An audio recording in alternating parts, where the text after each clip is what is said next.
Muy buenas tardes a todas y a todos. Bienvenidos a este espacio virtual de la Casa Encendida, la Casa ON. Vamos a dar clausura al ciclo en su 12ª edición que hemos querido dedicar al tema Sin sostenibilidad no habrá futuro para las ciudades. Quiero agradecer primeramente a Julio Vinuesa, José María de la Riva y Antonio Palacios del Grupo Territorio Racional y Sostenible su propuesta tan completa para abordar esta temática. Como todos los años, hemos podido disfrutar de ponentes de altísimo nivel y han surgido debates que han enriquecido nuestra perspectiva sobre este ámbito enormemente. Este es el primer año que hacemos el ciclo enteramente online, por las circunstancias, obviamente, pero esto nos ha permitido, a través del canal de YouTube de la Casa Encendida, que el ciclo en todas sus sesiones se haya visto un total de 1.351 veces, lo cual está muy bien y sabemos que esto permite tener una vida posterior a las sesiones pues muchísimo más larga. Así que en ese sentido quiero agradeceros a todas y a todas las personas que estáis aquí ahora y que también os vais a acompañar en diferido y que estáis compartiendo también esta sesión con las personas que conocéis que le puedan interesar. Quiero, por supuesto, agradecer a Joan Lerma y a Antonio Orgüesos por compartir su tiempo, sus valiosísimos conocimientos y, sin más, simplemente espero que tengáis una muy buena sesión y le doy paso a Julio para que pueda comentarnos un poquito más del día de hoy. Muy bien, muchas gracias Elisa, muchas gracias una vez más a la Casa Encendida. Ya efectivamente, como ha dicho Elisa, esta es la 12ª edición de estos diálogos sobre conflictos urbanos que venimos manteniendo, y hoy es la clausura de este ciclo en el que hemos hablado de la necesidad de cambiar radicalmente a la política de vivienda, la necesidad también de reorganizar de otra manera el espacio urbano, de una manera más equitativa, que favorezca más la cohesión social. Hemos hablado también de descarbonización y de la necesidad de implementar una economía que reutilice, una economía circular que contribuya decididamente a la lucha contra el cambio climático. Hemos hablado de la situación del turismo y de la necesidad de nuevos enfoques menos perjudiciales para la calidad de vida residencial de las ciudades, de determinados barrios de las ciudades sobre todo. Y en la última sesión hablamos de economía y en concreto también de la búsqueda de un modelo económico más sostenible y más eficiente para Madrid. También en la idea de la sostenibilidad, de la reducción de los desequilibrios existentes en la ciudad. Bueno, hoy, como ya ha dicho Elisa, tenemos que agradecer la presencia de Antonio Orgüesos. Buenas tardes, Antonio. Hola, buenas tardes, Julio. Muchísimas gracias por aceptar nuestra invitación y lo mismo, Joan. Muchas gracias. Buenas tardes. Buenas tardes, Julio. Bueno, luego os presentaremos con más detalle. Antonio Orgüesos es subdirector general de Estadísticas Sociodemográficas del INE y Joan Lerma en la actualidad es senador por designación de las Cortes Valencianas. Y este es un tema al que los organizadores del curso, mis compañeros José María de la Riva y Antonio Palacios, le damos una gran importancia, a pesar de que nos consta que ni en la opinión pública, ni en los medios de comunicación, ni tampoco en las instituciones se le presta demasiada atención o se le presta mucha menos atención de la que realmente merece.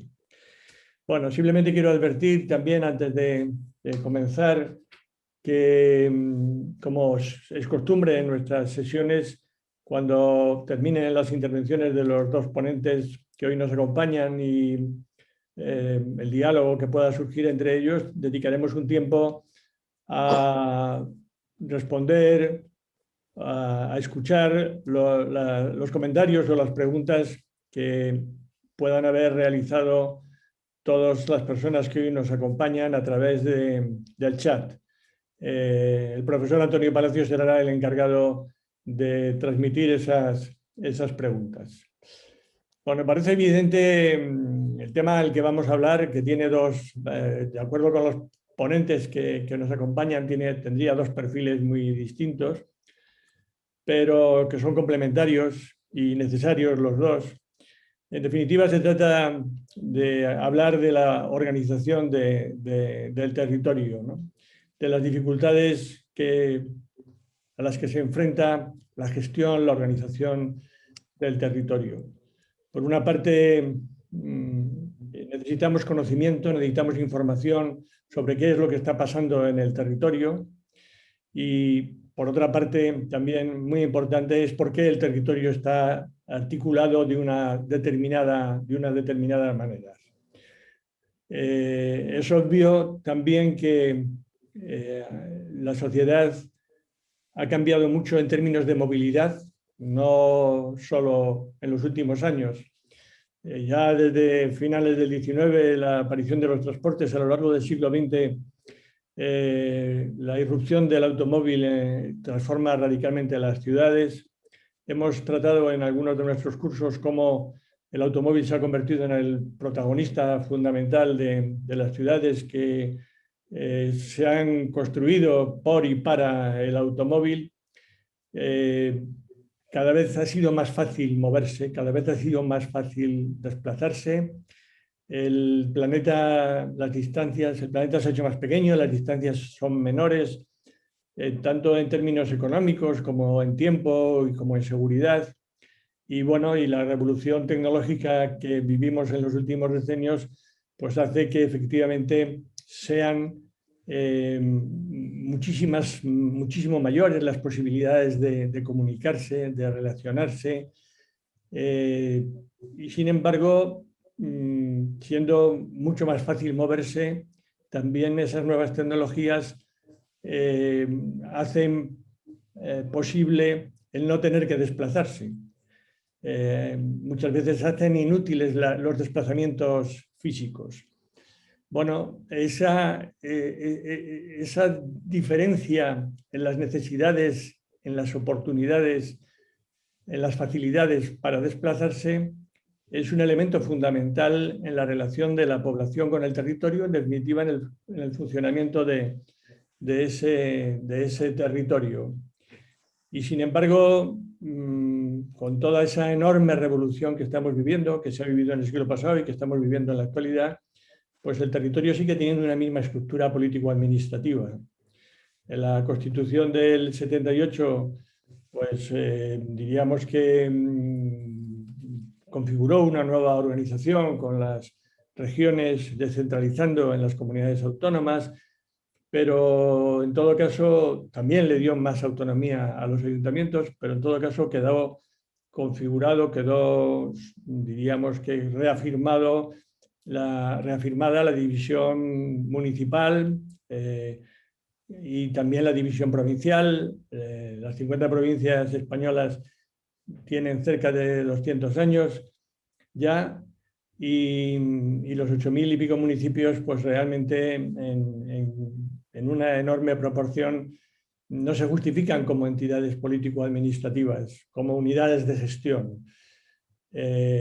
Tenemos, por tanto, ese conflicto entre el funcionamiento de la sociedad, la movilidad de la población, la movilidad de las actividades económicas, porque al final lo que cambian son los factores de localización, es decir, aquellos elementos que venían siendo las causas fundamentales de por qué la población se localiza en un lugar o en otro, por qué las actividades económicas se localizan en un lugar o en otro. Y sin embargo, insisto, habiendo cambiado eso profundamente, las circunscripciones administrativas siguen siendo las mismas. O sea, vamos a hablar a lo largo de la sesión, sin duda, de que hay amplias zonas con umbrales, con densidades muy bajas, densidades que no dan lugar a que surjan los umbrales mínimos de demanda necesarios para que aparezcan servicios, tanto privados como públicos, que garanticen una cierta calidad de vida. También hay cada vez más espacios metropolitanos, es decir, espacios en los que abarcan distintas circunscripciones administrativas, entre los que se producen movimientos cotidianos de personas por distintas razones, de trabajo, de razones escolares, de relación social, de compras, de ocio, etcétera. Todo eso sobre un mapa de fronteras administrativas, de circunscripciones administrativas que determinan competencias, que determinan derechos, que determinan obligaciones y, en definitiva, en la mayor parte de los casos generan algún tipo de conflicto, algún tipo de conflictividad.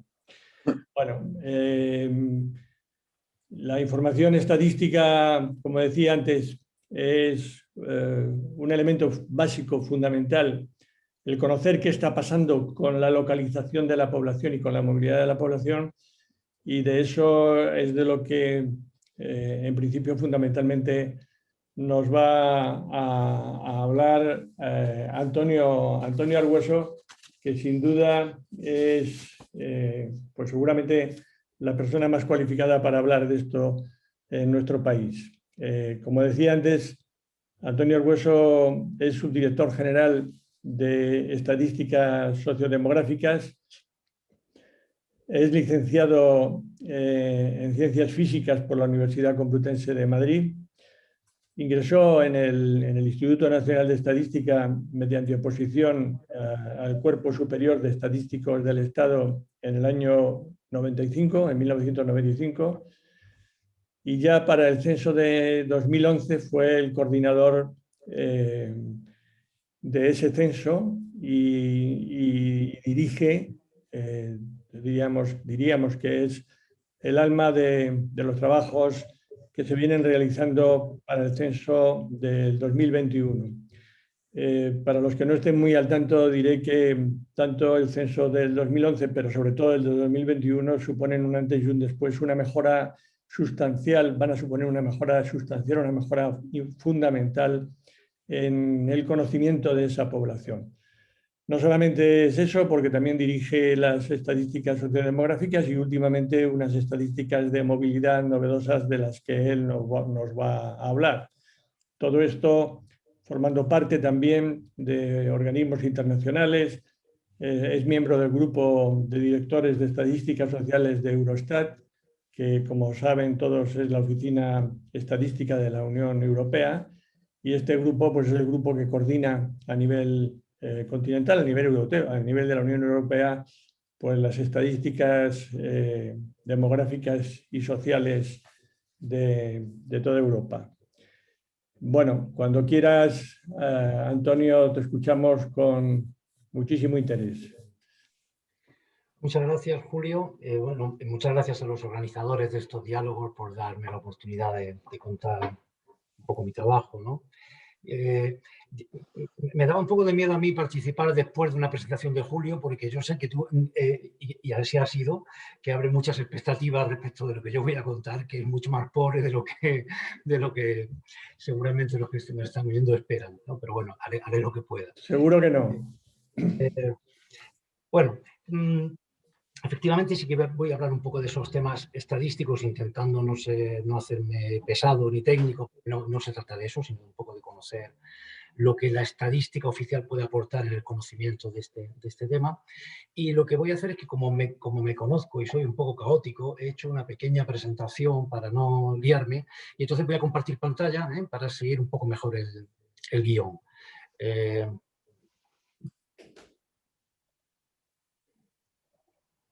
Espero que ya se esté viendo ya, ¿verdad? Bueno, con este título un poco extraño, ya digo que voy a intentar hablar de cosas que se entiendan para todo el mundo, ¿no? Ciudades, conurbaciones, áreas urbanas, ¿de qué estamos hablando y cómo se delimitan? Bueno, empiezo contando una pequeña anécdota mía que, bueno, a mí siempre me han gustado mucho estos temas de la población, desde que era crío. Yo recuerdo que cuando tenía 17, 18 años, me gustaba mucho, cuando no existía Internet y teníamos que buscar las cosas en las enciclopedias, buscar cuál es la ciudad más grande del mundo, cuántos habitantes tiene París, cuántos habitantes tiene Nueva York. Y era muy frustrante, porque por ejemplo, si ahora mismo uno busca en Internet, pues te encuentras estas dos cosas. ¿Cuántos habitantes tiene París? ¿2,2 millones o 12,8 millones? Pues la respuesta correcta es 2,2 millones, porque el municipio de París tiene 2,2 millones. Pero si uno busca en cualquier otra fuente, por ejemplo, Eurostat, la Oficina de Estadística de la Unión Europea, aquí viene la lista de las ciudades más importantes de Europa. La más grande es París, que tiene 12,8 millones ahora mismo. Pero es que Madrid, si lo veis ahí, es la tercera ciudad de Europa y tiene 6,6 millones de habitantes, cuando realmente el municipio de Madrid solo tiene la mitad de eso. Y incluso más sobresaliente es el caso de Barcelona, que está aquí en la séptima. Es la séptima urbe europea, en esos términos, hablando de gran ciudad, digamos, cuando la ciudad de Barcelona solo tiene 1,6 millones de habitantes. Aquí dice cuáles son las ciudades, incluyendo su commuting zone, que luego explicaré un poco más qué es eso. Es decir, las ciudades incluyendo lo que podemos llamar su área de influencia, ¿no? Bueno, pues efectivamente, en la actualidad, la ciudad, definida a partir de los límites del término municipal, pues no describe una realidad urbana de una manera precisa, ¿no? Y eso es evidente cuando uno sobrevuela, por ejemplo, una ciudad con un avión, ¿no? Aquí tengo un ejemplo que yo creo que es de los más claros de España. O sea, imaginaos que vamos en un avión camino de Francia y pasamos por encima de Bilbao y el piloto nos dice eso de a su izquierda pueden ustedes ver Bilbao. Y sí, efectivamente, pues identificas ahí una ría, no sé qué, y esa mancha que hay en el territorio, pues parece que es Bilbao, ¿no? Bueno, quiero decir, es Bilbao. Pero claro, lo que la gente no sabe es que Bilbao solo es ese trocito de ahí. El municipio de Bilbao solo es ese trocito de ahí, porque todo lo demás son otros municipios que no conozco, no sé exactamente, pero bueno, Portugalete, Sestao, Santurce, Guecho, Baracaldo, Basauri. Es decir, ahí hay un montón de municipios que forman un todo urbano, pero el alcalde de Bilbao solo se tiene que preocupar de la recogida de basuras de un trocito de eso, ¿no? Que es del municipio de Bilbao. Por tanto, digamos, lógicamente se ha ido abriendo un paso cada vez más un nuevo concepto en el ámbito mundial. Sobre todo, digamos, que quien ha llevado la voz cantante es Europa y ahora empieza en Naciones Unidas cada vez más a utilizarse las definiciones europeas, ¿no? Que van a terminar abriéndose paso a nivel mundial. Hay un nuevo concepto que es el de conurbación. En inglés se llama gran ciudad, greater city, ¿no? ciudad extendida, digamos, que nosotros hemos traducido por conurbación, que es lo que podríamos llamar la mancha urbana, ¿no? Es decir, que es hasta dónde llegan los edificios. Yo creo que en el caso anterior se veía bastante claro, ¿verdad? A dónde llegaba la mancha urbana. ¿Cómo se construye la mancha urbana? ¿Cómo se construye, perdón, la conurbación? Esto es el caso de Madrid. No se ve muy claro, pero bueno, digamos que estoy superponiendo sobre un mapa de Madrid una cuadrícula de 1 kilómetro cuadrado de los sitios donde vive gente, donde hay una concentración de gente superior a un cierto umbral, ¿no? Ya digo, no me extiendo en temas técnicos. Por ejemplo, aquí se observa como en Madrid pues hay una zona donde no vive nadie, que es la Casa del Campo, que está dentro de Madrid. Pero si uniéramos todos estos puntos, donde vive gente y tomamos todos los municipios que engloban a esos puntos, nos encontramos con que Madrid se convierte en esto otro, que es ya, en vez de 3,2 millones que tiene el municipio, ya tendríamos 5 millones. Y esos 5 millones de municipios ya están englobando a Madrid, Coslada, Alcobendas, San Sebastián de los Reyes, Rivas de Madrid, etc., ¿no? Pero es cierto que también se nos quedan con este criterio de tomar las cuadrículas con una cierta densidad de población y que son contiguas, creamos una ciudad extendida, pero no analizamos del todo el fenómeno, porque aquí se nos quedan cosas como Torrelodones, Torrejón de Ardoz, lo mismo ocurre en Barcelona o en Valencia o en cualquiera de las grandes ciudades de España. Hay otro concepto añadido a este, al de la mancha urbana, que lo que mira es, digamos, densidad de la población del territorio, que es aún más útil y que describe mejor todavía la realidad metropolitana, que es el concepto de área urbana funcional.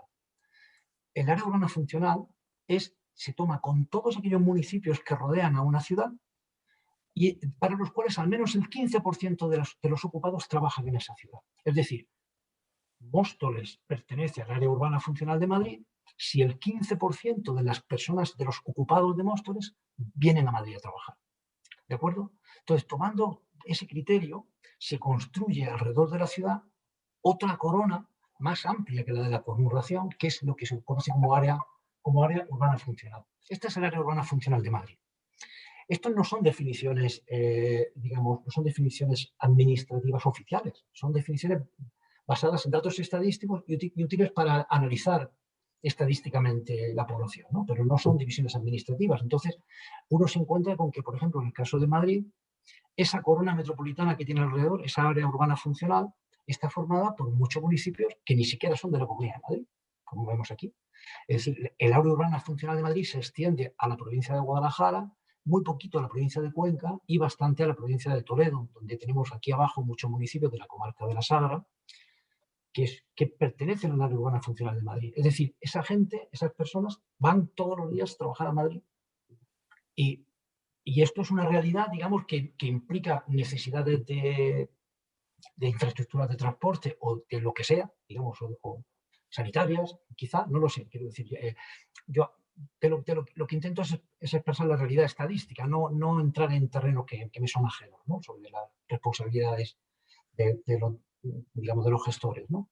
Pero lo cierto es que se configura una zona en torno a las ciudades, una realidad que trasciende con mucho a la ciudad. La ciudad tiene que proveer servicios, la ciudad de Madrid, porque se duplica en población no se duplica, pero aumenta mucho población durante el día, y población que viene incluso de provincias limítrofes, ¿no? Y así nos encontramos con que, por ejemplo, el área urbana funcional de Madrid tiene casi 7 millones ya a día de hoy, y además crecen de manera desorbitada, que es otra cosa muy importante. Es decir, la concentración de la población da lugar a que el área urbana funcional de Madrid crece a un ritmo, es superior ahora mismo ya en población a la propia Comunidad de Madrid, el área urbana funcional de Madrid. El área urbana de Barcelona es 3 veces la población de la ciudad de Barcelona, del municipio de Barcelona. El área urbana de Valencia pues, se acerca ya a los 2 millones de personas, es decir, es una metrópoli ya de un nivel de las grandes de Europa. En fin, se da un fenómeno de concentración de población que tienen mucha importancia y que son muy desconocidos. Porque realmente lo que la población conoce pues es digamos, lo que conocemos todos pues es la población de las ciudades, ¿no? Pero no tanto, ni siquiera la existencia de estos conceptos de áreas funcionales. Bueno, y ya voy terminando porque tampoco me quiero extender mucho, pero sí que quiero hacer un poco una reflexión de bueno, cómo hacemos los estadísticos para llegar a esta información que estoy contando aquí. ¿Cómo se delimita una área urbana funcional? Pues se delimita a partir de un trabajo que son los censos de población, que antes ha contado Julio. Los censos de población hasta ahora era una operación estadística, y sigue siendo en casi todo el mundo, una operación estadística muy... Fijaos, se dice que los censos de población y viviendas son la operación más grande que hacen los países en tiempos de paz. Si les contamos las guerras, las operaciones más grandes que movilizan más recursos humanos, me refiero. Las operaciones que más recursos humanos movilizan son los censos. Para hacer un censo de un país hay que visitar todas las viviendas del país y preguntarle a toda la población del país ciertas cosas y entregar un cuestionario en cada hogar.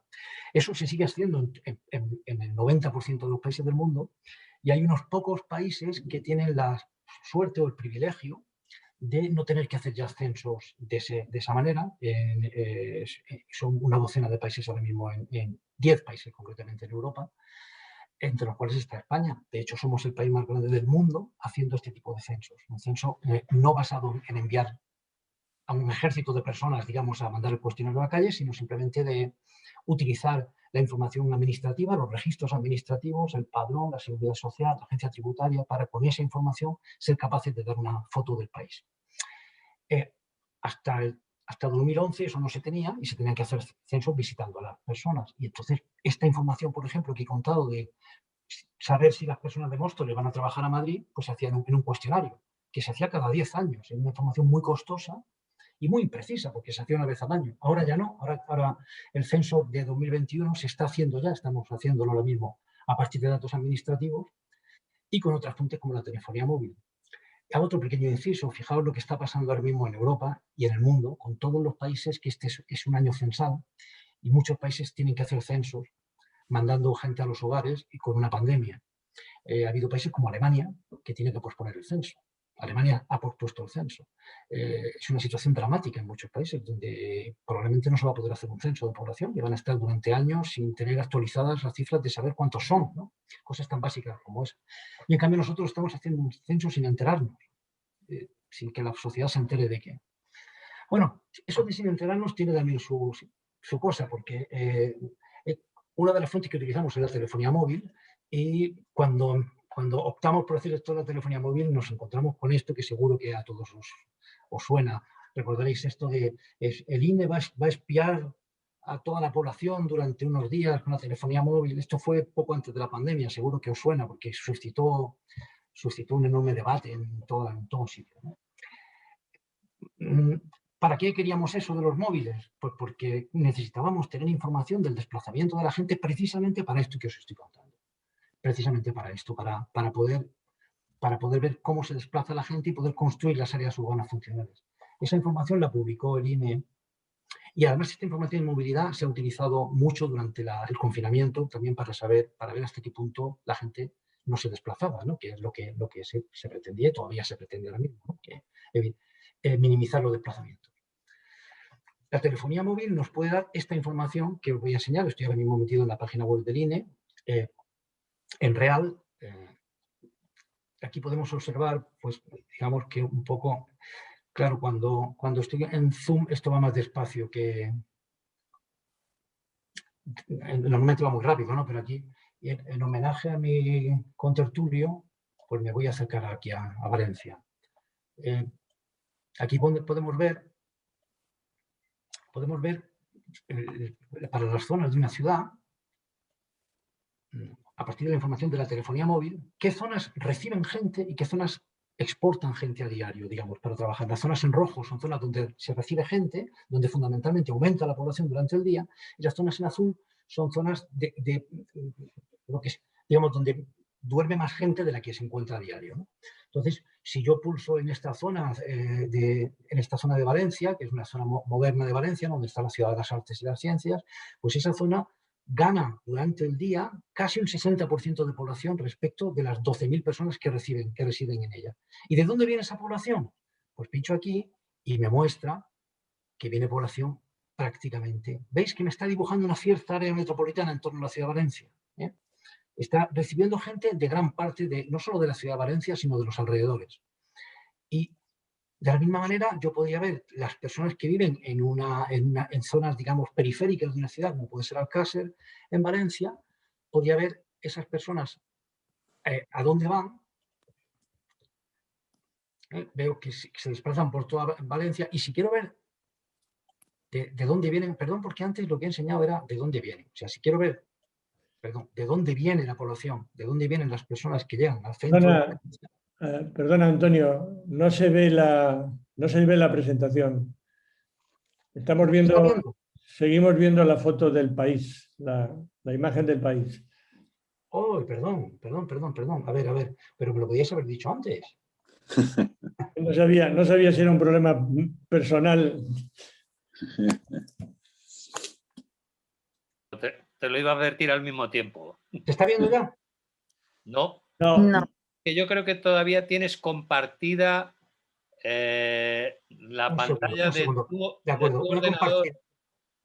Sí, voy a compartir la otra pantalla. ¿Vale? Ahora bien, ahora sí.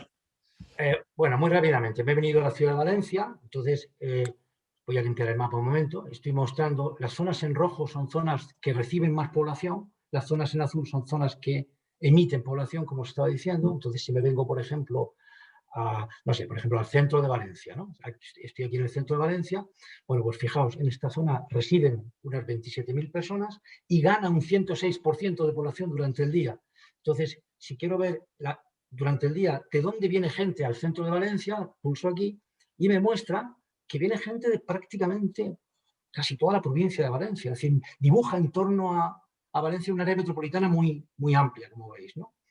Y aquí podemos ver incluso cuánta gente, cuáles son el tamaño de los flujos de gente que viene de distintas zonas al centro de Valencia. Y de la misma manera, si quiero conocer en zonas donde fundamentalmente la gente se desplaza a otras zonas, me voy a una zona azul, como antes me he venido pues, a Alcácer, pues repito. Entonces, quiero ver las personas de Alcácer a dónde van, ¿no? Y aquí se observa cómo se desplazan pues, prácticamente por un montón de zonas. Si analizamos esto en su conjunto para toda una ciudad y su entorno, eso nos dibuja perfectamente esas áreas de influencia que os he mencionado antes. Con la diferencia de que esto lo podemos tener continuamente, casi a diario, podemos trazar áreas de influencia, podemos ver, no tengo tiempo, pero podría incluso mostraros cómo las áreas de influencia durante la época del confinamiento desaparecen porque, claro, nadie se movía. Y esto se puede obtener de manera muy rápida, infinitamente más barata, y entendemos que más útil para la sociedad, en definitiva, ¿no? Más allá de la crítica esta que nos hicieron, esa imagen que habéis tenido de tanto tiempo congelada del país, ¿no? De que yo creo que tanto daño nos hace, ¿no? Es un mensaje de que el INE se va a dedicar a espiar a nadie, cuando no era nada más lejos de nuestra intención que espiar a nadie, ¿no? Y esto era todo lo que yo quería contar. Pido disculpas por un despiste con la pantalla y estoy a vuestra disposición. Nada. Muchísimas gracias, Antonio. Bueno, vamos a continuar la sesión que, como había advertido Julio Vinuesa al principio, tenemos dos elementos complementarios, pero que esa complementariedad pues hace que Joan Lerma va a dar otra perspectiva de esa situación. Pero yo antes quería plantear toda una serie de elementos que a mí me parecen importantes, sobre todo de cara a lo que pueda decir Joan. Si vemos el título octavo de la Constitución del 78, en el que se dice que el Estado se organiza territorialmente en municipios, en provincias y en las comunidades autónomas que se constituyan, todas estas entidades gozan de autonomía para la gestión de sus respectivos intereses. Bueno, todos sabemos ya a estas alturas que hay 16 comunidades autónomas, una comunidad foral, en 2 ciudades autónomas, y también hemos llegado a una especie de consenso en el que más o menos pensamos que la administración más cercana son los ayuntamientos, de los que en España tenemos 8.131 municipios, de los que nada más y nada menos que 5.001 tienen menos de 1.000 habitantes. Por también dar una referencia, la Constitución de 1812 planteó la obligatoriedad de constituir ayuntamientos a las poblaciones superiores a 1.000 habitantes. A la de 1978 parece que no se nos ocurrió que había que ver cómo resolvíamos el problema de los que tienen menos de 1.000 habitantes. Bueno, toda esa estructura institucional municipal que está soportada en 67.500 aproximadamente concejales, que en la mayoría no tienen ningún tipo de retribución, porque hay muchas veces que se habla del coste tan importante que supone la maquinaria administrativa española. Pues bueno, pues la mayor parte de los concejales y alcaldes de muchos municipios en España no tienen ninguna retribución. Por otra parte, son personas de edad avanzada o bien incluso no residen en el municipio que representan. Pues toda esta actividad institucional, además, por evidencia de los datos que tenemos, es que son tuteladas de una u otra manera por 38 diputaciones provinciales y 3 diputaciones forales.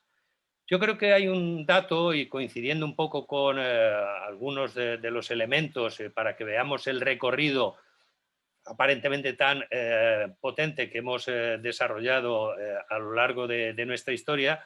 El primer censo de población lo hace José Moñino, más conocido como el Conde de Floridablanca, que considera el primer censo con técnicas más o menos modernas o más ajustadas a lo que podía ser en ese momento la modernidad, y diseña un panorama demográfico en España que, por otra parte, vemos que ha cambiado sustancialmente, porque hemos pasado de tener 10 millones de habitantes en 1787 a tener en estos momentos 47 millones de habitantes.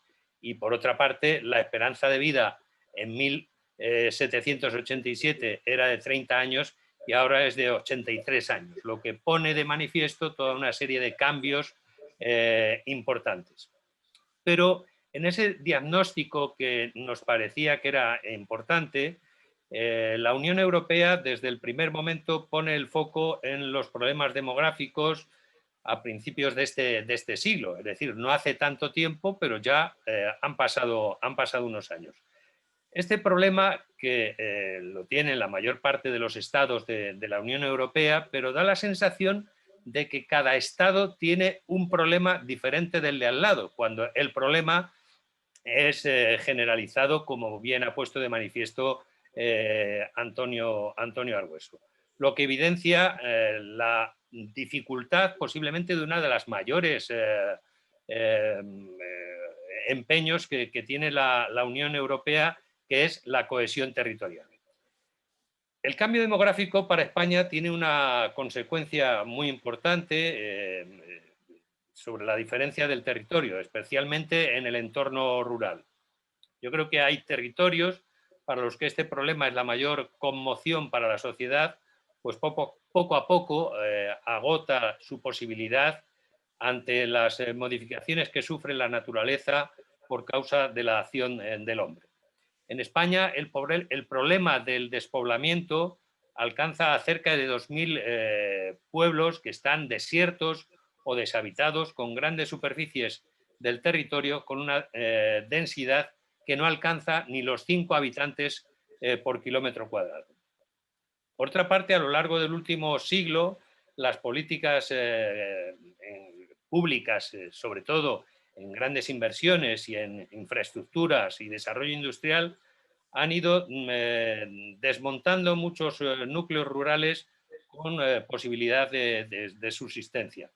La despoblación en España, que hoy se pretende sustituir terminológicamente por España vaciada sin ningún elemento que lo sustente, más allá de la pura propaganda para llamar la atención, pues bien, esa despoblación, que no es una anormalidad que se produzca ahora, no es un fenómeno que haya aparecido de la noche a la mañana, es un proceso bastante difícil de explicar y con muy diversos motivos, principalmente por nuestro retraso en el desarrollo industrial, con una situación destacada excepcionalmente como es la mecanización de la actividad agraria.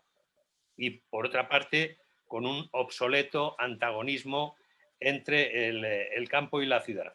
Por tanto, no parece un repentino vaciamiento rural el que los pueblos han ido perdiendo población progresivamente, manteniendo a la más envejecida, y a lo que hay que añadir problemas de accesibilidad inadecuada, prestación de servicios fundamentalmente educativos, culturales, sanitarios, sociales y últimamente bancarios, que han ido desapareciendo o que no se prestan con la debida atención. La mayor parte de nuestro territorio, por tanto, pierde población de forma continuada, y eso se pone de manifiesto en el censo del INE de 2011, que pone de manifiesto que el 80% de los municipios pierden población de forma muy significativa, y que eso se ha ido extendiendo por España en grados más o menos importantes, salvo, como ya decíamos antes, como apuntaba Julio Vinuesa, en algunos espacios costeros y en los principales espacios metropolitanos, en las nuevas áreas urbanas funcionales que en algún momento tendremos que incorporar a ese proceso. Pero decía que este fenómeno no es nuevo, y con esto ya voy terminando. Miguel Delibes, en el año 78, escribe la novela titulada El disputado voto del señor Cayo, y ahí ya habla de la despoblación del campo castellano, de tal manera que incluso le obliga a dimitir como director del diario El Norte de Castilla, porque él no estaba dispuesto a renunciar a hacer esa denuncia. Por tanto, asistimos a una transformación del territorio como consecuencia de la despoblación, que está cambiando el paisaje con procesos como la ausencia de jóvenes, la masculinización, pueblos deshabitados, una densidad de población en algunas zonas, como ya hemos advertido anteriormente, de 5 habitantes por kilómetro cuadrado, lo que para la Unión Europea significa que las zonas escasamente pobladas son aquellas que no alcanzan el 12,5% de habitantes por kilómetro cuadrado, lo que pone en evidencia que en España eso lo alcanzamos en prácticamente el 80% de nuestro territorio. Todo esto que, como decía antes, nos lleva a un cambio de paisaje como producto de la erosión del territorio, de cambios en la vegetación, así como problemas de ausencia de un nuevo modelo de gestión de dicho territorio, que engendra problemas de tanta envergadura como pueden ser los incendios, que todos identificamos como el más llamativo, pero también, aunque menos llamativo puede ser, pero la erosión, la desertificación, las alteraciones de los lechos de los ríos y los arroyos ponen de manifiesto que debemos cambiar nuestro comportamiento en la gestión del territorio. Estamos pues ante un diagnóstico evidente. Hay mayores desequilibrios, menor cohesión del territorio y una actividad demográfica que no es la alteración vinculada a la dinámica demográfica, es una de las manifestaciones del problema. Pero el problema posiblemente más complejo sea la ausencia de cohesión del territorio, como es evidente que pasa en el conjunto de la Unión Europea. Y sus elementos de gestión de la nueva realidad en la que nos encontramos, con un desajuste importante de nuestra estructura cultural, económica, de las infraestructuras y de las infoestructuras.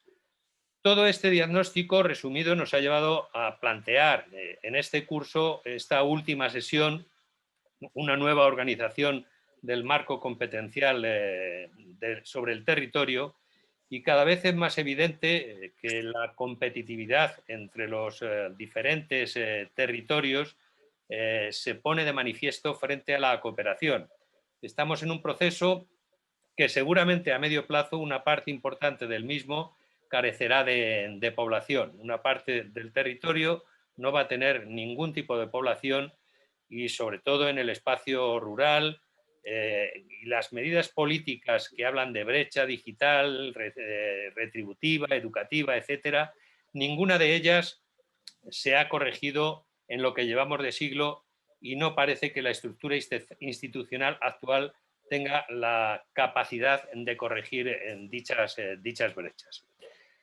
Por tanto, creemos que junto con lo que nos ha planteado Antonio Argüeso, posiblemente Joan Lerma, que es economista por la Universidad de Valencia, fue diputado en la primera legislatura, presidente de la Generalitat Valenciana durante 3 legislaturas entre 1983 y 1995. Especialmente quiero remarcar que fue ponente del primer Estatuto de Autonomía de la Comunidad Valenciana en el Congreso y de las reformas que ha habido en otros estatutos en el Senado, amén de ministro de Administraciones Públicas entre 1995 y 1996, y como antes avanzaba Julio Vinuesa, es senador por designación de las Cortes Valencianas y presidente de la Comisión de Justicia.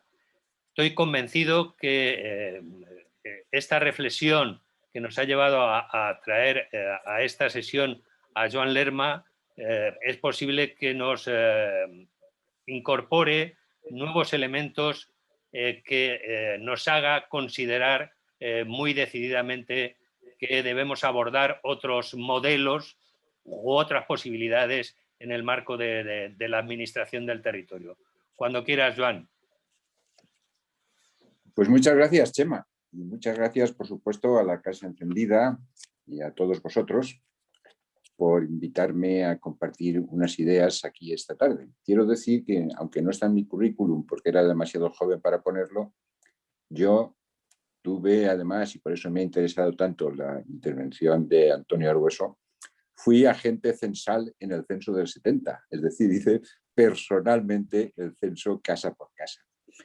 Por cierto, es una riqueza extraordinaria, porque no te puedes imaginar, no sé si después los que estaban entonces en el INE corregían las derivas que había, pero desde luego cuando ibas y tenías que rellenar tú el papel del censo porque la gente no lo sabía rellenar, y cuando decía que sabía leer y escribir, pero luego no era capaz de firmar el papel, pues daba una visión bastante distinta a la realidad que seguramente se reflejaba, aunque supongo que eso estaría medido ya y corregido probablemente, ¿no? Y además me ha interesado muy especialmente su planteamiento posterior, en el que desde luego me encantará ver esos datos de Valencia más de cerca, porque tampoco está en mi currículum, pero también cuando estaba estudiando participé en el estudio de las conurbaciones para el tema del tercer plan de desarrollo. Y entonces estuvimos viendo lo que pasaba con estas mismas cosas que ahora se están planteando. Fíjate cuántos años hace de todas estas cosas, y estarán seguramente en 15 o 20 tomos recogidos en el INE, estas cosas allí. Y básicamente se planteaba lo mismo. Y desde las cifras que recuerdo yo de aquel entonces, tampoco ha crecido tanto la población. Es verdad que estadísticamente se ve que ha habido variaciones importantes y que hemos durado muchos años y hemos aumentado muchos años la esperanza de vida, pero en todo caso las conurbaciones son prácticamente las mismas que estábamos estudiando entonces. Fíjate que eso era bastantes años antes de la Constitución, no demasiados, pero sí. Y en fin, me ha interesado mucho el planteamiento, aunque es evidente que eso destruye muchos puestos de trabajo, aunque sean temporales para mucha gente, porque el INE va a ahorrar mucho, pero va a haber muy poca gente de agente censal para ir a trabajar, a recoger toda esa información. Y claro, los desplazamientos de población es evidente que sí que se pueden registrar, pero las condiciones reales de vida de la gente requieren un tratamiento más personal, creo. Pero bueno, yo creo que en este caso concreto hablamos, o me toca hablar a mí, de la nueva organización, del marco competencial. El marco competencial que nosotros tenemos de las administraciones públicas españolas y las que están garantizadas, las que, digamos, son más difíciles de reformar, son desde luego las que recoge la Constitución. Y ahí pues tenemos claramente en el artículo 137, que es el que inicia el título octavo de la Constitución, pues tenemos Estado, tenemos municipios, tenemos provincias y tenemos comunidades autónomas que se constituyan, porque entonces estaba por constituir. Lo mismo que decía, por cierto, la Constitución del año 31, que en eso no se ha modificado.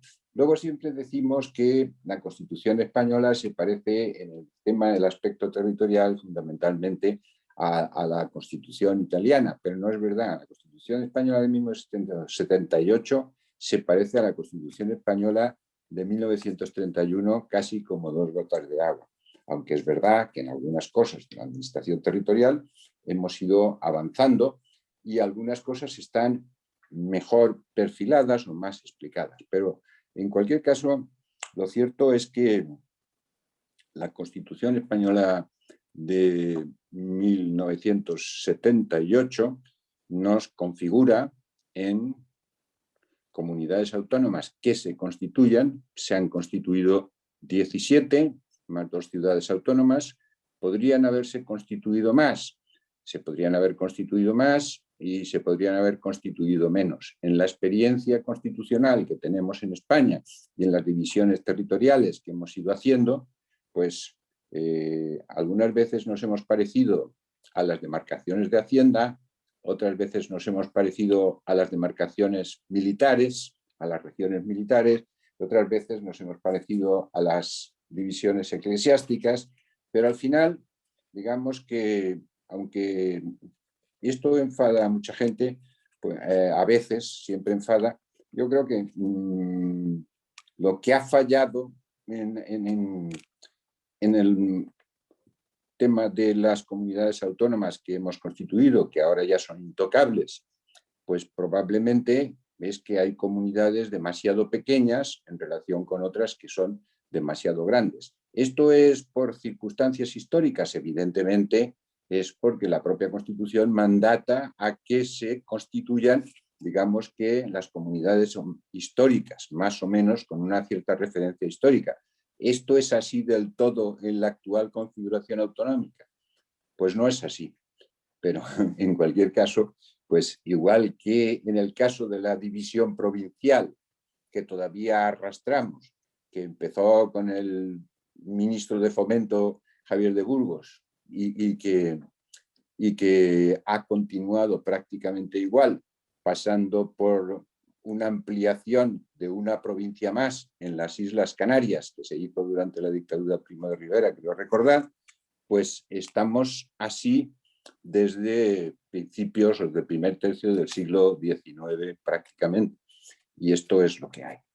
Lo que hay ahora es evidentemente que estamos hablando de una nueva organización del marco competencial sobre el territorio por una demanda que aparece muy claramente y que ha explicado Chema de la Riva, porque por un lado hay miles de municipios que no tienen entidad suficiente para prestar los servicios necesarios a sus ciudadanos, y esto lógicamente nos plantea una quiebra del principio de igualdad, porque nuestra Constitución está constituida sobre la base de la igualdad, y lo cierto es que hay municipios muy pequeños, de menos de 1000 habitantes o mucho menores todavía, concretamente pues aproximadamente, yo creo que ha dicho Chema, alrededor del 80%, no tienen una dimensión suficiente como para garantizar todos los servicios a sus ciudadanos, y quiebra ese principio de igualdad.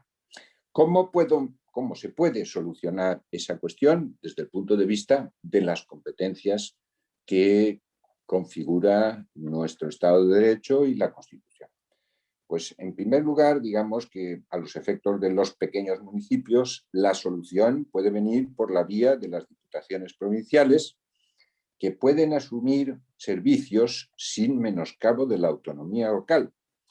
Y eso es muy importante, porque sí que ha habido unas transformaciones desde que aprobamos la Constitución hasta ahora bastante evidentes. Ha habido una reivindicación permanente desde las primeras elecciones democráticas después de la República. En el año 79, en abril del año 79, ha habido una reivindicación evidente de la autonomía local por parte de las corporaciones locales. Y esa situación ha ido prefigurando un marco diferente al que teníamos anteriormente respecto a la administración local.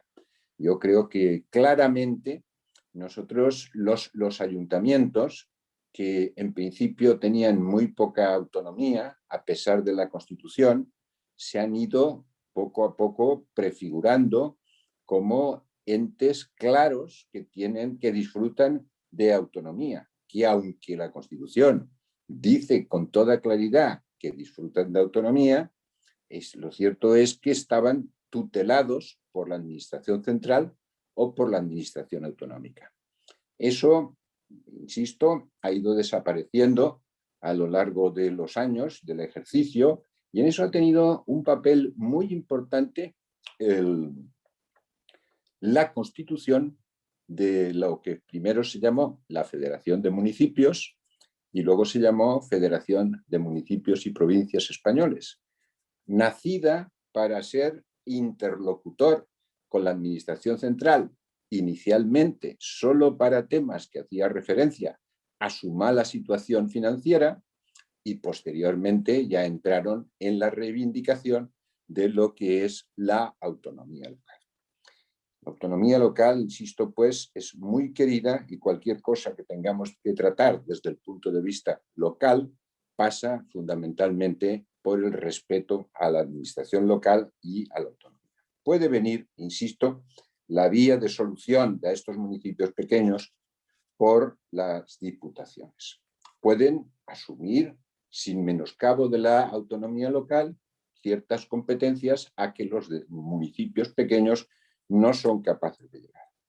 Pero también es cierto que eso no es, digamos, una solución común que se contemple en todas las comunidades autónomas, porque si yo recuerdo, no recuerdo mal, daba la impresión cuando empezamos el desarrollo constitucional desde el punto de la constitución de comunidades autónomas, que ya estaban prefiguradas antes de la aprobación de la Constitución, porque casi todas ellas tenían unos regímenes preautonómicos hechos por Real Decreto que luego prefiguraron el mapa de las comunidades autónomas.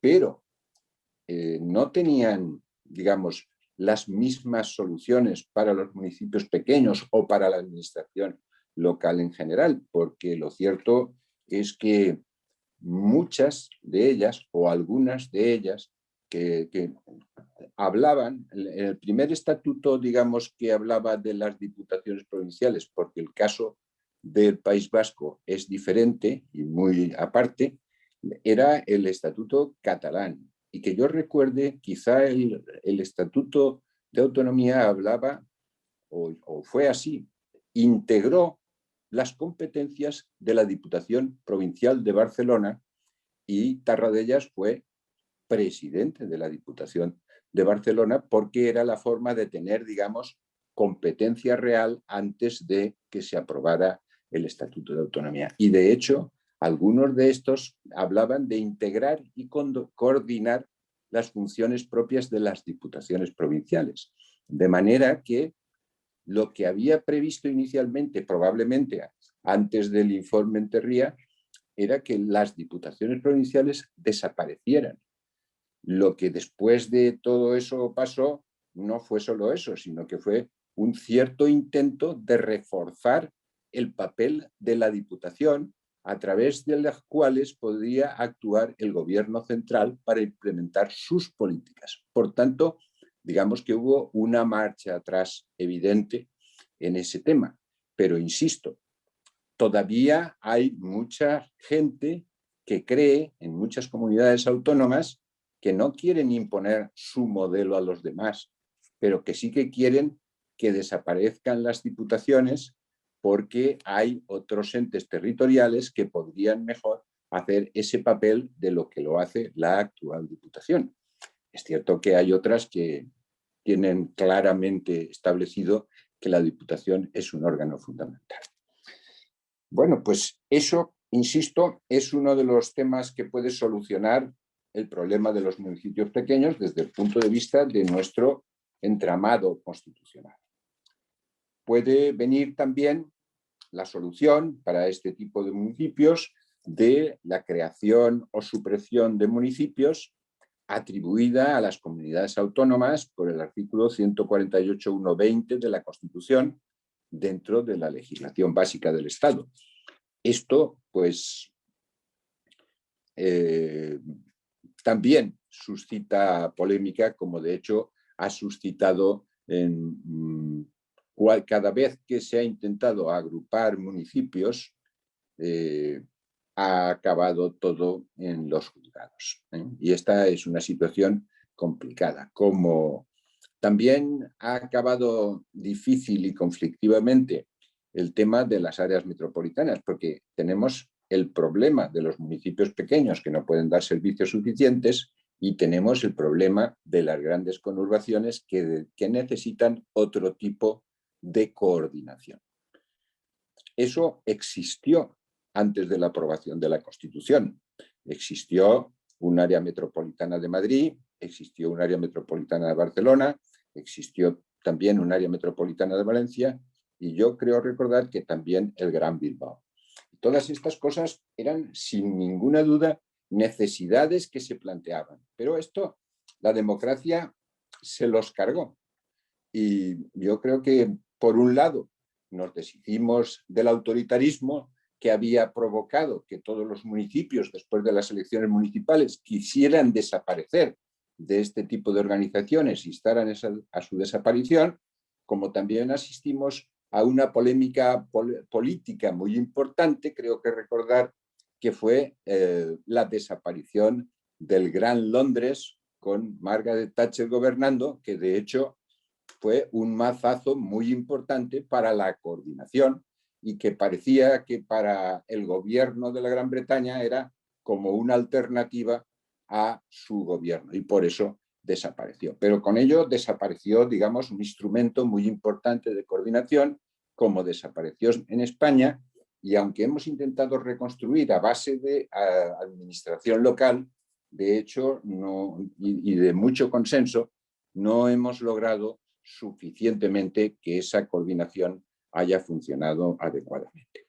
Pero insisto, hay esta vía, tenemos la vía del 148 de la Constitución, en el marco de la legislación básica del Estado, hay la vía también del 152.3, que permite la creación de nuevas entidades administrativas diferentes de la provincia, sin el consentimiento de los municipios, porque evidentemente con el consentimiento de los municipios se pueden hacer muchas más cosas, pero normalmente cada vez que se plantea una cuestión de este tipo, como en el caso de las diputaciones, hay quien se encastilla desde el punto de vista político en las fórmulas esas de la existencia de las identidades provinciales o de la existencia de las identidades locales, y todas estas cosas hacen que, como hay una utilización política de una necesidad real de coordinación o de desaparición, pues nunca se pueden llevar adelante con consenso y hay que hacerlo fundamentalmente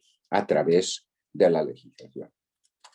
En fin, creo que, dicho todo esto, pues insistir en que el marco legal, y hacerlo ya rápidamente, el marco legal está en la Constitución, en el título 8, que el 137 habla de los municipios, provincias y comunidades autónomas y les garantiza la autonomía, que está recogido la autonomía de los municipios en el artículo 140 y que tienen una personalidad jurídica plena, que les lleva a tener un amplio margen competencial y que, insisto, que cada vez más el margen competencial en función de la vocación municipalista de muchos municipios españoles o de la totalidad prácticamente se ha ido ampliando.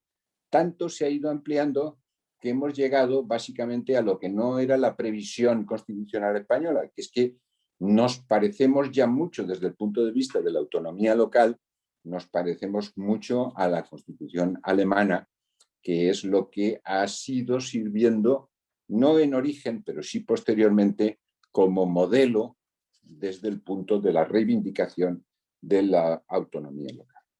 El 142 de la Constitución es el que habla de las haciendas locales, y las haciendas locales, pues naturalmente, siempre son insuficientes, pero en cualquier caso tienen bastantes recursos como para hacer posible su actuación en los de un tamaño medio por lo menos, y desde luego tienen también la posibilidad, porque reciben fondos del Estado, porque son la administración local, en este caso los municipios reciben fondos del Estado como los reciben también las diputaciones, no así los otros órganos diferentes que pudieran crearse, aunque fueran muy necesarios, y desde luego pues eso hace que también las comunidades autónomas puedan aportar, aunque en este caso concreto hay comunidades autónomas que han desarrollado unos fondos de cooperación local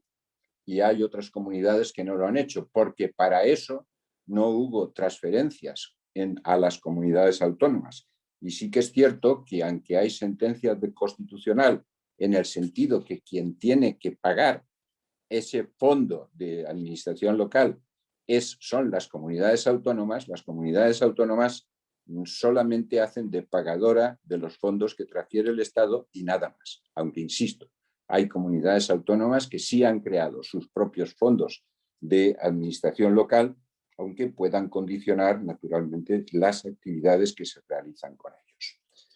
Quiero, pues prácticamente terminar diciendo que el desarrollo de todo lo que ha ido siendo administración local y su independencia o su autonomía en este caso, que también me gustaría decir que hay varias sentencias que hablan de la autonomía local, pero no de la autonomía local igual que la de las comunidades autónomas. La referencia que ha dicho el Constitucional en varias ocasiones es que la autonomía local es una autonomía administrativa, y mientras que la de las comunidades autónomas es una autonomía política. No quiere decir que sea una más que otra, simplemente quiere decir que son autonomías, autonomías diferentes y nada más. Lo cierto es que nuestra democracia ha ido cambiando, derogó, como digo, la ley de bases de régimen local en el año 78, luego derogó la del 75, el Real Decreto del 79 derogó la tutela ministerial y de las comunidades autónomas y desapareció finalmente en el año 81, y eso significó que las relaciones ya no son de subordinación, sino que son relaciones judicializadas, los conflictos entre las administraciones que ahora se plantean.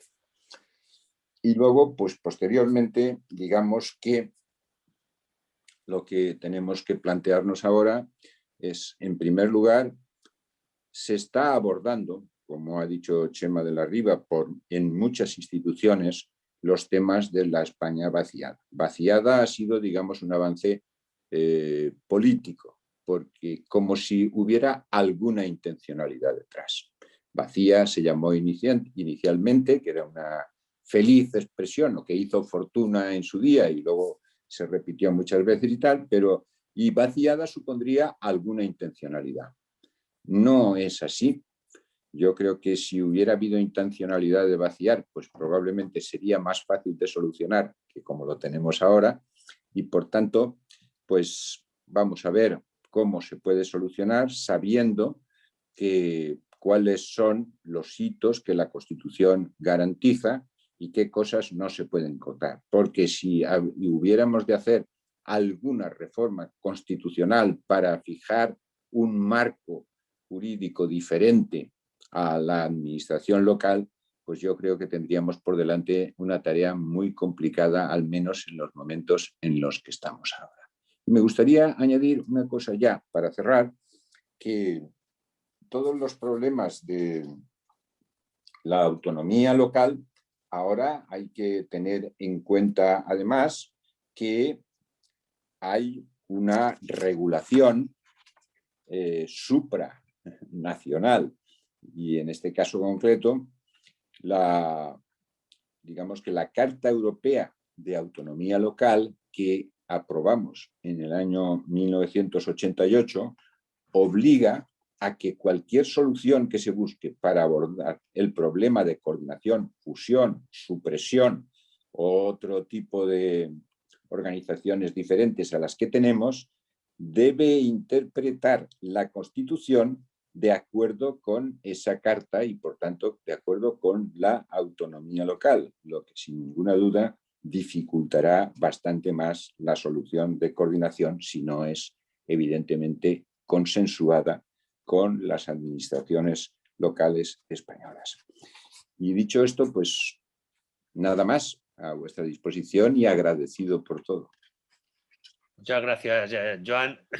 Yo creo que la posibilidad de hacer preguntas la abrimos hace tiempo. Yo no sé si, Antonio, tienes alguna pregunta recogida o tienes tú algún interés en realizar alguna pregunta a los ponentes. Buenas tardes a todos. Chema, no hay ninguna pregunta de momento recogida en el chat. A mí sí me gustaría formularles una pregunta, aprovechando que tenemos aquí a Antonio y a Joan, sí me gustaría formularles una pregunta.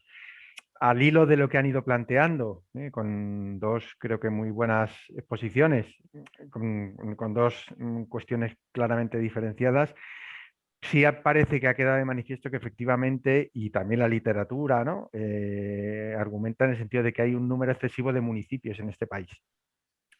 Primero, no sé si están de acuerdo con esa afirmación de si les parece que efectivamente hay un número excesivo de municipios, y segundo, si es el caso de que sí, ¿qué se puede hacer? A mí esto me lo preguntan muchas veces los alumnos en clase, y entonces si tenemos un número muy elevado de municipios, ¿qué soluciones se pueden adoptar? Antonio ha planteado la fórmula de las áreas metropolitanas, la del área urbana funcional. Claro, eso sobrepasa con mucho los límites de los municipios. Ahí deja a los municipios en un papel claramente secundario, pero ¿qué podemos hacer entonces para reducir, para coordinar, para fusionar, como decía Joan, los municipios? Bueno, yo intentaba, pero no lo he conseguido, responder a esta pregunta en la intervención. Seguramente no lo he hecho muy bien. Vamos a ver. Hay excesivos municipios, está claro. Lo que pasa es que es verdad que según estén en qué territorios son diferentes. Se pueden fusionar municipios, pero se pueden fusionar municipios cercanos. Y hay muchas zonas de la Castilla-León, por ejemplo, donde los municipios son pequeños, pero son muy lejanos, muy alejados entre sí, y es muy difícil fusionar los municipios, y siempre contando con que las fusiones forzadas fracasaron inmediatamente. Después se planteó el tema democrático.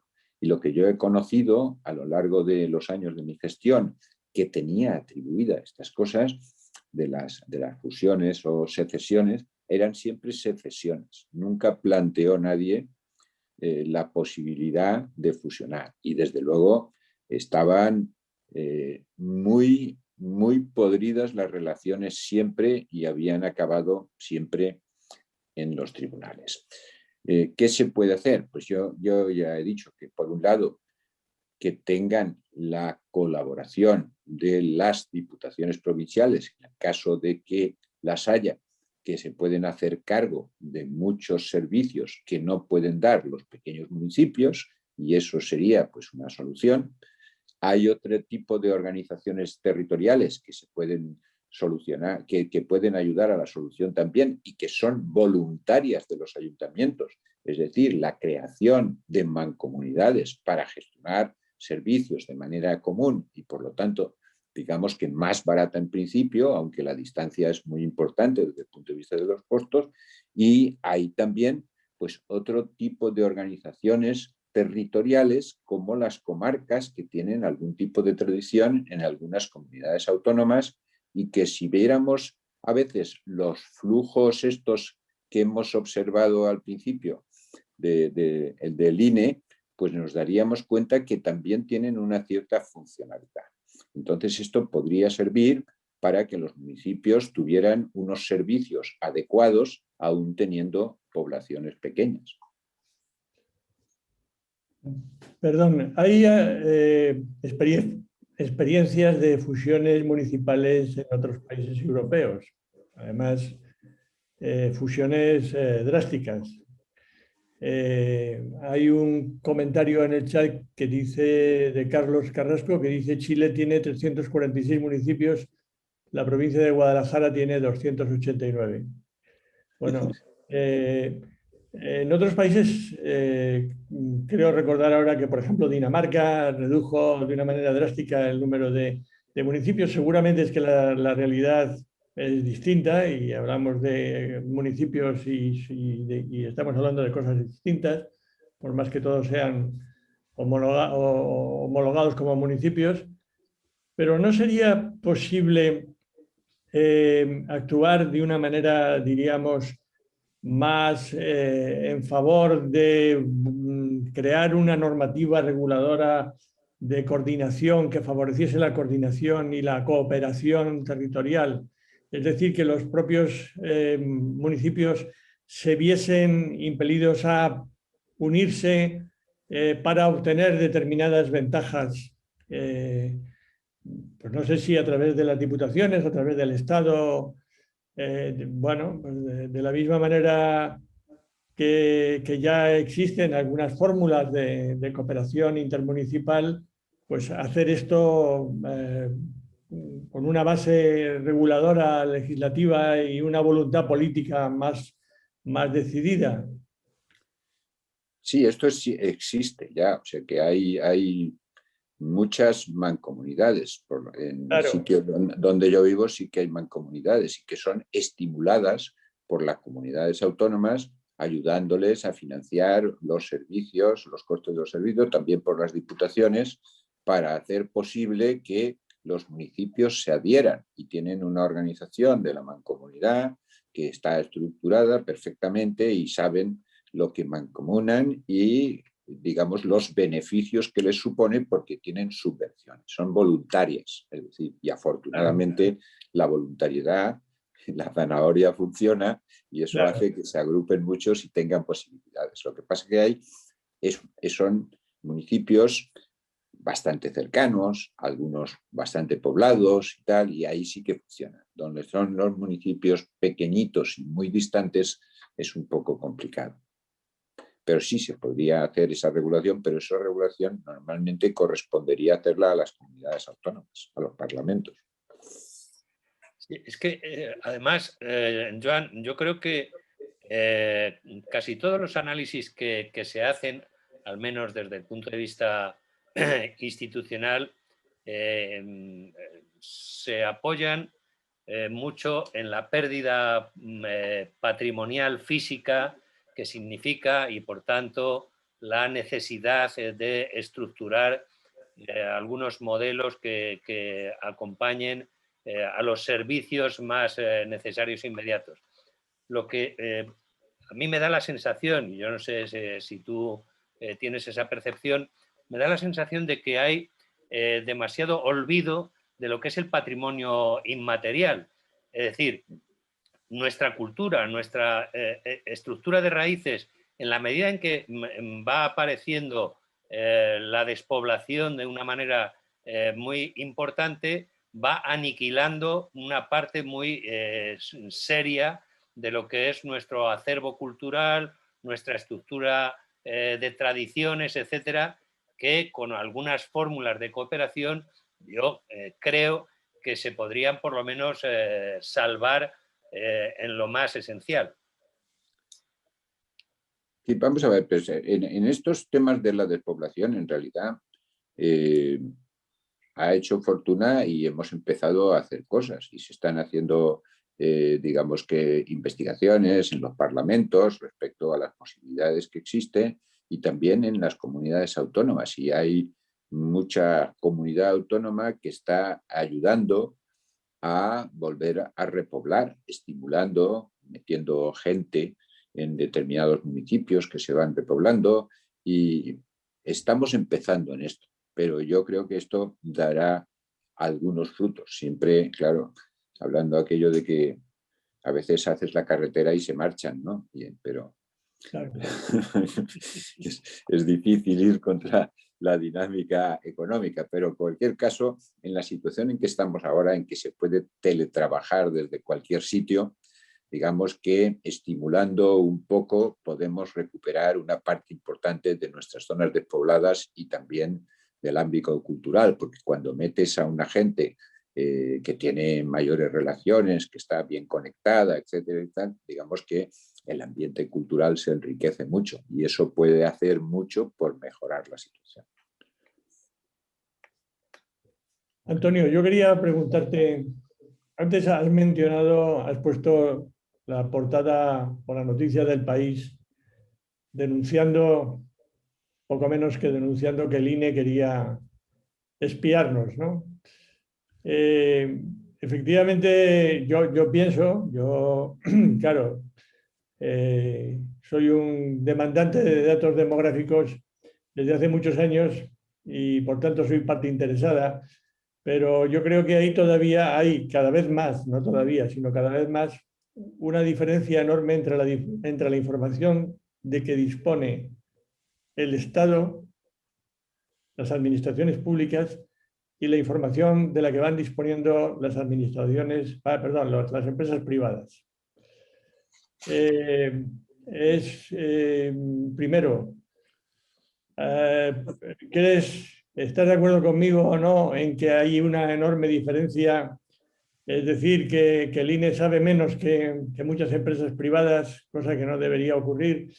Digo que sabe menos en definitiva, porque sin conocimiento no hay posibilidad de gestionar o de gestionar bien.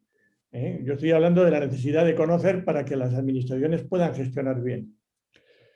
Entonces digo que si crees que todavía se podría avanzar mucho más en ese sentido, que si esa diferencia de la que yo hablo, y que también la pongo en interrogación, tú sabes mucho más, entre lo que saben las entidades privadas y lo que sabe el Estado, se va a ir incrementando incluso, o habría que ser más optimista en el sentido de que, bueno, pues el plan de digitalización, etcétera, la modernización de la administración, nos llevará a tener una mejor situación de conocimiento para que las administraciones puedan gestionar mejor, en definitiva.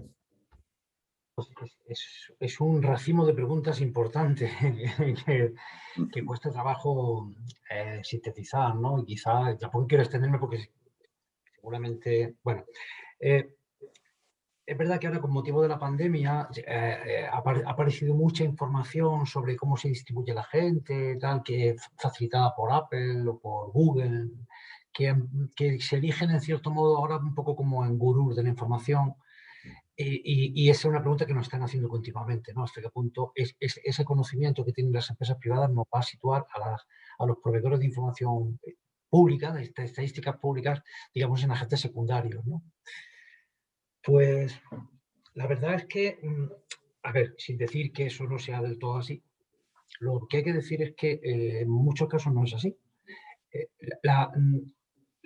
Las administraciones públicas producen muchísima información, cada vez más información. Bueno, seguramente lo habéis visto hoy ahora mismo en El País. Ayer publicamos los nuevos datos de renta por barrio, posiciones censales, que es un trabajo también de mi vida, y habéis visto el interés que ha suscitado esa información. Esa información no la puede ofrecer Google ni Apple. Esa información que proviene de administraciones públicas y que tiene un primer, que de mucho nivel de interés, yo creo. Nosotros lo que intentamos ofrecer, que no ofrece Google ni Apple, es una información que intentamos que sea carente de sesgo, o al menos nos esforzamos mucho en que sea carente de sesgo y que sea información pública, accesible para todo el mundo y en unas condiciones de, digamos, de una administración pública.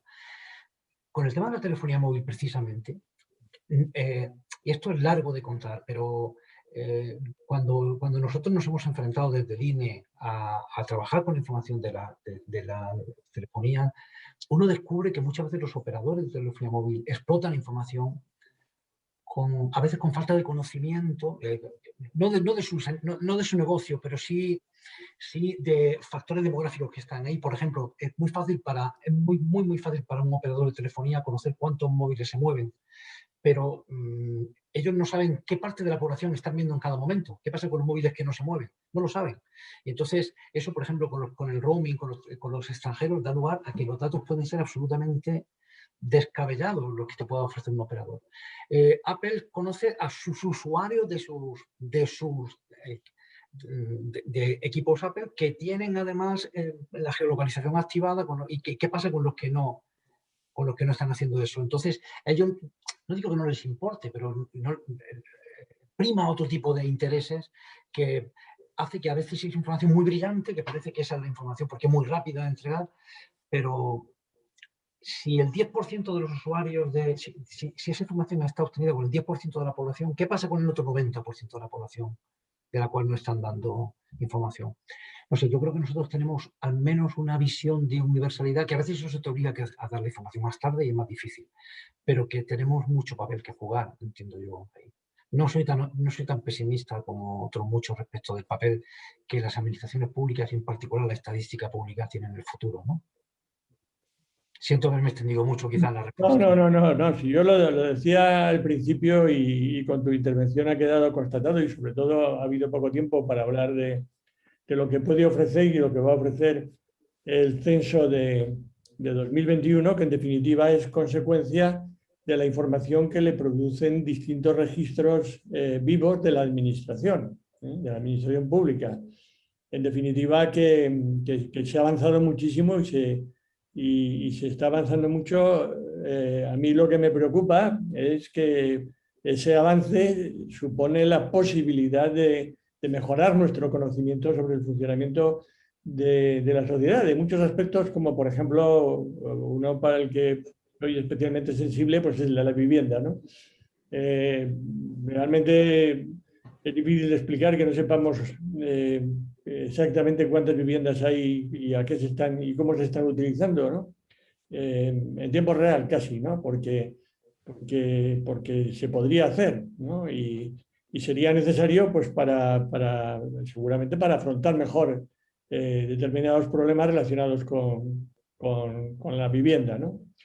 Pero bien, yo te querría preguntar qué tipo de demanda tenéis por parte de las administraciones para mejorar esa información.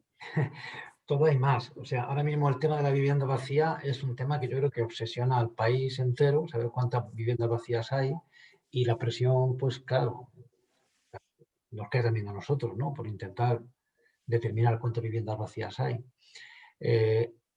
Tú sabes perfectamente, y Joan es más seguro que lo sabe mejor que cualquiera de nosotros, porque hizo el censo del 70, cómo hace un agente censal para determinar si una vivienda está vacía o no. Que es que llega ya a la puerta y sí, antes había más porteros, ahora es que encima no hay porteros ya, Sí. los físicos.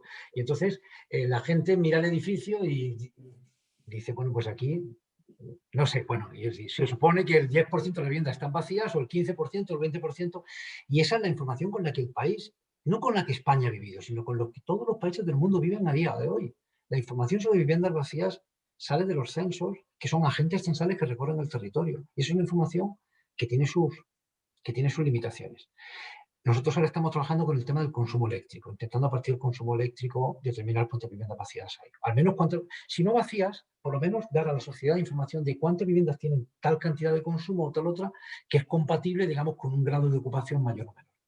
Pero nos topamos con dificultades enormes al tratar esos ficheros, enormes, porque tratar con ficheros de territorio tiene muchas dificultades. Pero estamos recorriendo un camino y estoy seguro de que en unos años ofreceremos a la sociedad información en tiempo real sobre viviendas vacías a partir del consumo eléctrico, pero eso lleva su tiempo. Conectando un poco con lo que decía Julio, no es un problema solo de las viviendas vacías, es saber cuántas viviendas hay, que es que no se mueven, que están ahí desde que se hacen y no somos capaces de tener una información fiable, y con eso nunca terminaré de entender que las administraciones públicas tomen decisiones sobre nuevos desarrollos residenciales sin saber exactamente qué es lo que pasa en el entorno donde se van a desarrollar esos nuevos entornos residenciales. Y por eso, tanto Julio y yo y muchos más otros que nos dedicamos a este tema de la vivienda de forma especial, reclamamos que es absolutamente fundamental. O sabemos el número de viviendas que hay, o si no, estamos tomando decisiones que afectan a uno de los elementos fundamentales para las personas, como es la vivienda, de forma absolutamente con palos de ciego. Pero bueno, supongo que efectivamente yo estoy agradablemente sorprendido de los avances que estáis dando, y lo que me gustaría es que desde los ámbitos de la política se contribuyera más a fortalecer esa capacidad del INE para ir tomando información, porque a nadie le preocupa darle su DNI a Google, o a nadie le preocupa decir dónde vive a cualquier vendedor de zapatos que le dice que se lo va a llevar a su casa, y tiene un gran problema en decirle cuántas veces coge el autobús al día a una administración pública. Pero bueno. Porque sabe que acabará en manos de la agencia tributaria y al final le costará dinero. La agencia tributaria tiene bastante más información de la que aquí deducimos. Otra cosa es que pueda o no publicarla, pero yo, porque tú lo dices, pero yo creo que el catastro está perfectamente localizado casi todo, aunque hay efectivamente muchos más metros construidos de lo que realmente constan, pero también lo sabe el catastro eso. Sobre todo en algunos territorios. No, bueno, déjame que abunde un poco en lo que dice Joan, que que lo está diciendo muy bien. El catastro tiene una información en general, los catastros, porque en España hay 5 catastros. Hay un catastro del territorio fiscal común y 4 catastros de los territorios forales. Pero los catastros españoles tienen un nivel, una calidad espectacular comparado con los catastros de otros países, espectacular. Que se dejen algo sin catastrar, bueno, sí, efectivamente, como yo que me dedico a eso, un detalle que he mirado he dedicado muchas horas a mirar trozos del territorio, pues sí, efectivamente hay sitios donde ves que hay una vivienda y no está catastrada. Pero es anecdótico, es anecdótico. El problema fundamental para determinar cuántas viviendas hay es que Catastro utiliza un concepto, digamos, tributario, que es el de la unidad residencial. Y entonces se dan muchos casos en los que un edificio es una única unidad. Hay muchas comunidades de vecinos que la comunidad de vecinos recauda, digamos, la comunidad de vecinos y paga el catastro, paga el IBI por la comunidad de vecinos, no por los pisos que componen, porque no se ha hecho la división horizontal. Y entonces pasar de ahí, hay casos muy grandes de urbanizaciones enteras que es una única referencia catastral. Pasar de esas unidades residenciales a viviendas es un trabajo arduo en el que nosotros llevamos metidos 7 u 8 años. Y eso dará lugar a una cifra de población en 2021, perdón, a una cifra de número de viviendas. Y esa cifra se irá actualizando. Pero que a catastros se le escapen viviendas, muy pocas, muy pocas. Es una cosa anecdótica. No lo creo, no. Yo sí, volviendo un poco con el foco hacia Joan y aprovechando Sí, por favor.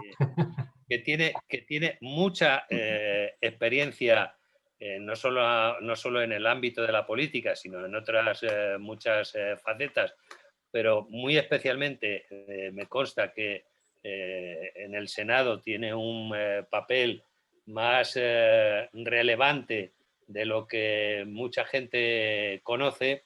Lo que sí me gustaría preguntarte, Joan, porque creo que es una de las asignaturas pendientes que tenemos en España y que intuyo que puede ser una vía de solucionar parte de este argumentario que estamos planteando.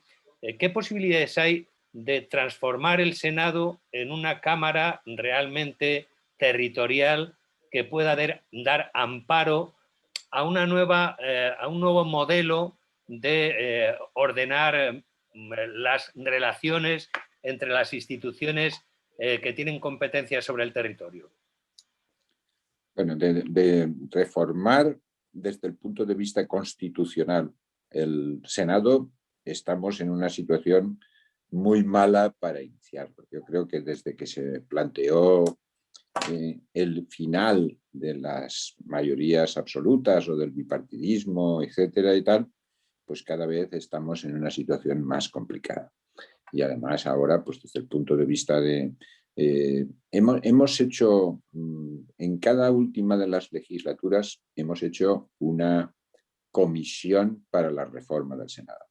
Y entonces hemos estado estudiando las competencias que el Senado podría tener, porque es muy difícil pensar que el Congreso comparta competencias con el Senado. Al final, si el Congreso no tiene la última palabra en la aprobación de las leyes y tal, pues será muy complicado la gobernabilidad. Pero de todas maneras, sí que es verdad que hay algunas competencias que deberían de ser del Senado o iniciarse por el Senado o digamos que impulsarse por el Senado su tramitación. Pero esto, que ya digo, desde el punto de vista de acotar qué competencias serían, pues esto hemos llegado a acuerdos varias veces con el Partido Popular. Pero luego cuando llega la hora de la verdad, de reformar la Constitución, pues hay tantas cosas pendientes para reformar en la Constitución que al final siempre se echan atrás.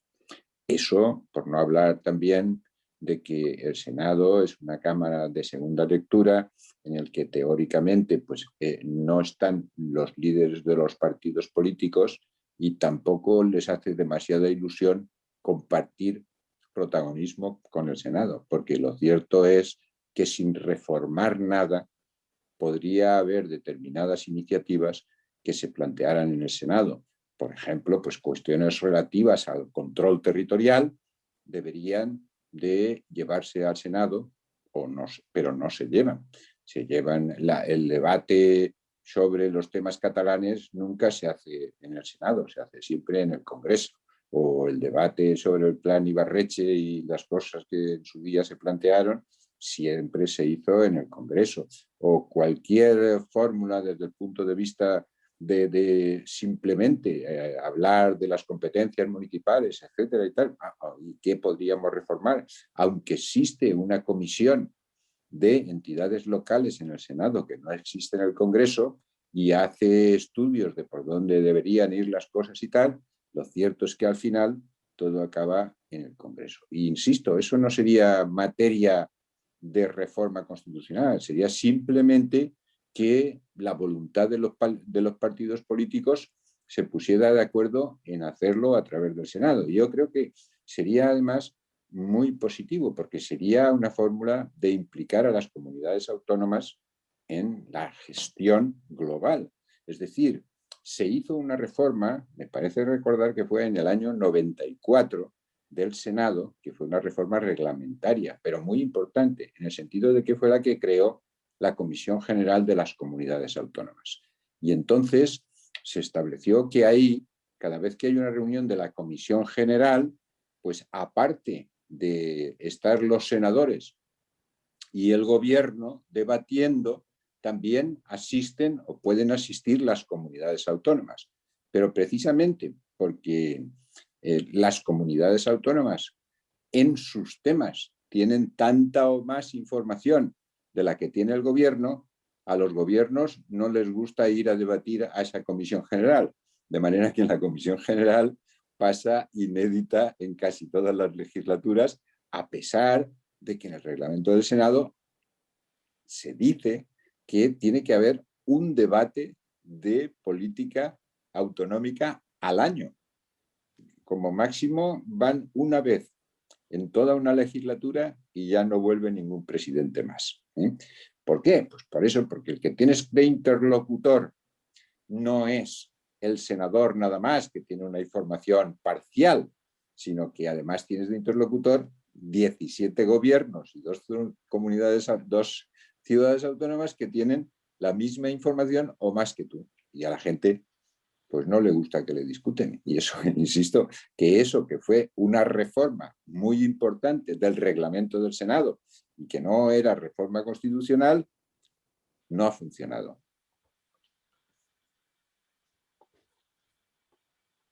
Bueno, yo no quiero ser en absoluto pesimista en cuanto a, precisamente en cuanto a lo que hablábamos antes de la mejora de la información, porque obviamente los que investigamos sobre estos temas de la distribución espacial de la población, dicho en términos generales, pues claro, te ves muy frustrado cuando estudias un fenómeno en Madrid y sabes perfectamente que ese fenómeno no acaba en el límite del término municipal de Madrid, ¿no? Y que estás estudiando una realidad falsa, porque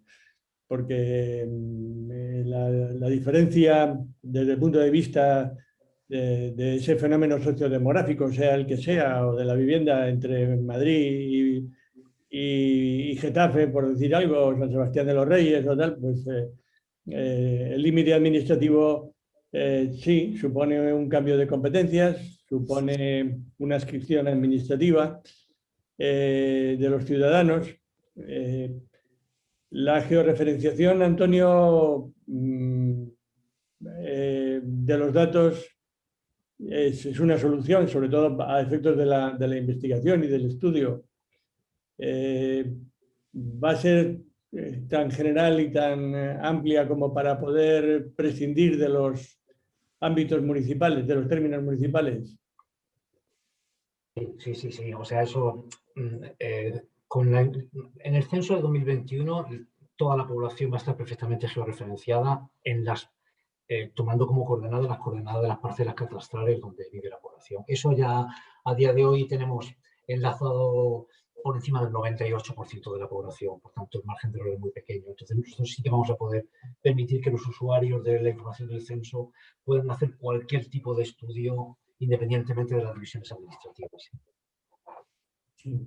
Bueno, El otro problema sería convencer a los representantes, a los responsables municipales de los distintos ámbitos que sus problemas no acaban en el límite municipal, vamos, sus competencias sí, pero los problemas de los residentes no acaban en el límite municipal, cosa que ya me parece que va a ser más difícil, ¿no? Pues no imposible, ¿no? No, hay situaciones tan peculiares en lo que está diciendo Julio. En Madrid hay una comarca en España que se llama La Sagra, que una parte está en Castilla-La Mancha y otra parte está en Madrid. Bueno, es una cosa realmente compleja de ver cómo es difícil establecer el marco de la delimitación, de tal manera que el Consorcio de Transportes de Madrid al final ha tenido que llegar a un acuerdo con la Comunidad de Castilla-La Mancha para que los vehículos que traen a la población a Madrid, porque eso sí que es una unidad que depende básicamente de Madrid, pero sin embargo los alcaldes de todos esos municipios son incapaces o no han tenido la voluntad de poner en común una estructura que le dé coherencia a la gestión de sus problemas. A pesar de que, como señalaba antes Antonio Argüesos, en esos mapas de movilidad se ve perfectamente, ¿no? Sí, sí. Bueno, el problema de la vivienda, aparte de las cuestiones estas de gestión, es que ahora no sabemos cómo va a funcionar. Después de la pandemia veremos lo que pasa, los tipos de interés que tenemos negativos en parte y tal, porque el problema de la vivienda en España era que fundamentalmente era la forma de invertir de la gente, ¿eh? Y las viviendas se hacían para invertir y para mantener el capital o incrementarlo. Y ahora veremos cómo va. No sabemos todavía, es muy pronto para saber qué pasará con estos tipos de interés respecto a las viviendas, pero el problema no estaba en que no haya suficientes viviendas, el problema estaba en que la gente no tenía otra fuente de inversión y para conservar su dinero o ganar, y yo creo que los bancos en España abusaban mucho y ahora, como están más concentrados, abusarán más. Sí, ese tema de la vivienda lo hemos tratado prácticamente en todos los cursos. Efectivamente, la vivienda es un activo económico. Claro. Y bueno, hay una cultura de la adquisición de la vivienda porque durante mucho tiempo, evidentemente, ha sido la mejor y la única inversión. Al mismo tiempo, servía para solucionar la necesidad de vivienda porque también el sistema se había encargado de que no hubiese vivienda en alquiler. Bueno, en otras sesiones hemos comentado que precisamente de lo que se trata es de que aumente la oferta de vivienda en alquiler y en alquiler asequible, ¿no? Y también ahí estamos en lo mismo, ¿no? Ahora se está hablando por parte del Ministerio bueno, el antiguo Ministerio de Fomento, que ya sé que ahora no se llama así, pero ha elaborado un índice de zonas tensionadas, de precios de alquiler tensionado, ¿no? Que se viene aplicando además en Cataluña digamos, desde otra iniciativa y con otra metodología diferente, y se utiliza también en el Ayuntamiento de Sevilla, quiero recordar, en Valencia, en la Comunidad Valenciana también se ha hecho algo al respecto.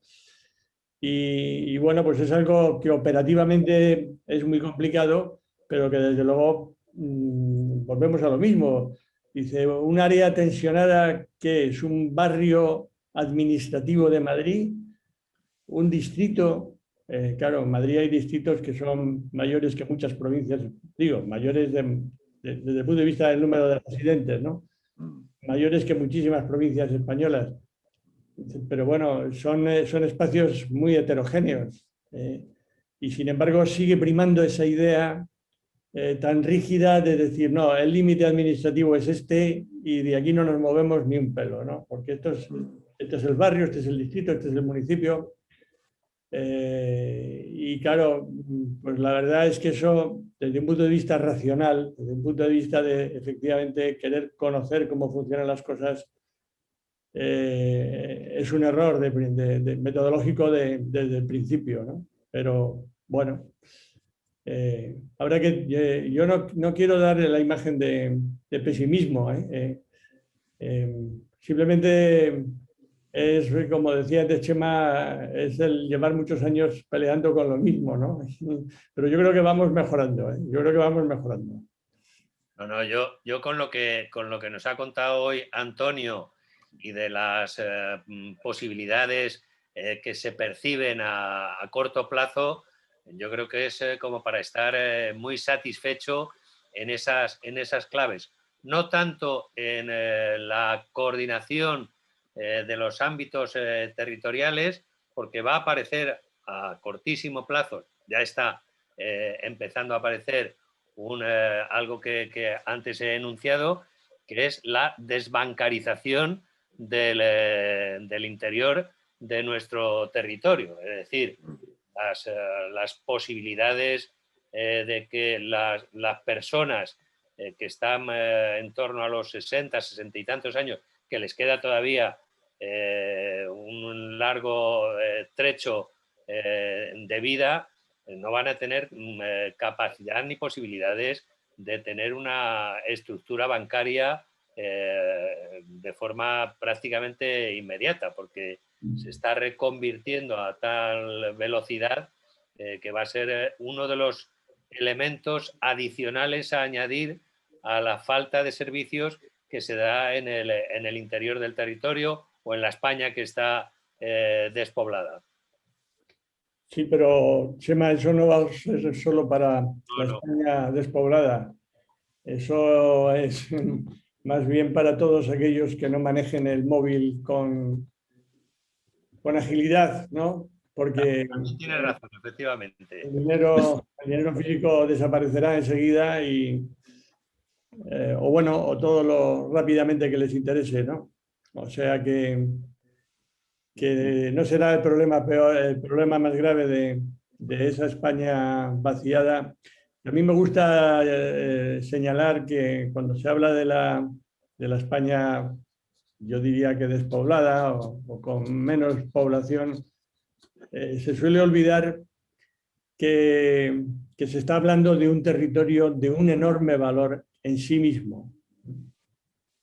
En sí mismo. Parece que solo vale aquello que tiene población y desde luego, pensando precisamente en el futuro, en la sostenibilidad y en el futuro pensando en las próximas generaciones, el patrimonio que supone ese territorio no transformado es un patrimonio que muy pocos países, por no decir ningún otro país europeo, tiene, ¿no? O sea que tampoco es cuestión de rasgarse las vestiduras porque haya zonas, primero, que siempre han tenido muy poca población, que no han sido industrializadas, que apenas han sido transformadas y que por consiguiente tienen un enorme valor natural desde la perspectiva de eso, de territorios casi vírgenes, ¿no? Pero dicho eso no quiere decir que no sea muy necesario actuar sobre el sistema de asentamientos para que efectivamente funcione mejor el sistema de asentamientos dentro de esa estructura política administrativa que en buena medida o en cierta medida, en lugar de ayudar a un mejor funcionamiento de ese sistema de ciudades, pues lo que hace es, a través de la competitividad, muchas veces es perjudicarlo, ¿no? Y ese era un poco el motivo de este diálogo que planteábamos hoy, ¿no? Y que planteamos hoy y que seguramente tendremos que seguir planteando, sobre todo con la ayuda de ponentes tan interesantes como los que hemos tenido hoy. Y te dejo, Chema, que digas. Sí. No, yo creo que hemos tenido una suerte muy importante de contar con Antonio Argüeso y con Joan Lerma, porque además para mí, y lo he dicho antes de que hablaran y ahora me reafirmo mucho más, posiblemente esta sesión va a tener más repercusión de la que inicialmente podíamos haber pensado.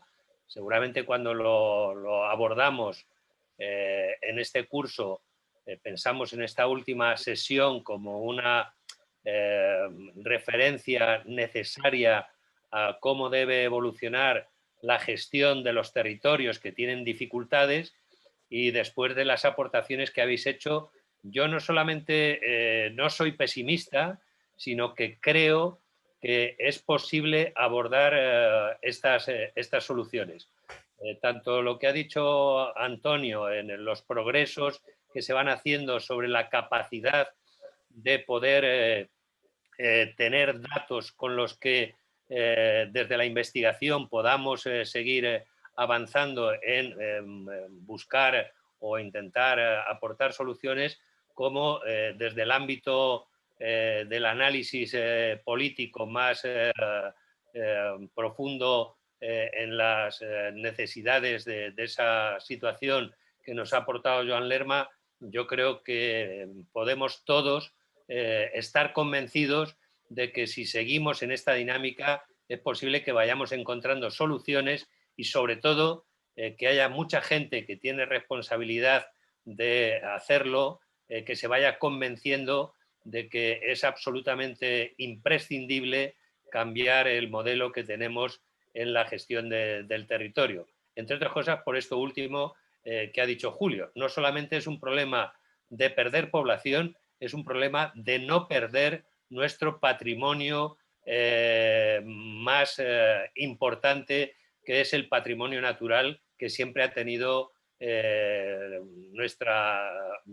nuestro país, y que es importante buscar soluciones que lo sigan manteniendo. Bueno, no sé si Joan o Antonio queréis añadir algo más.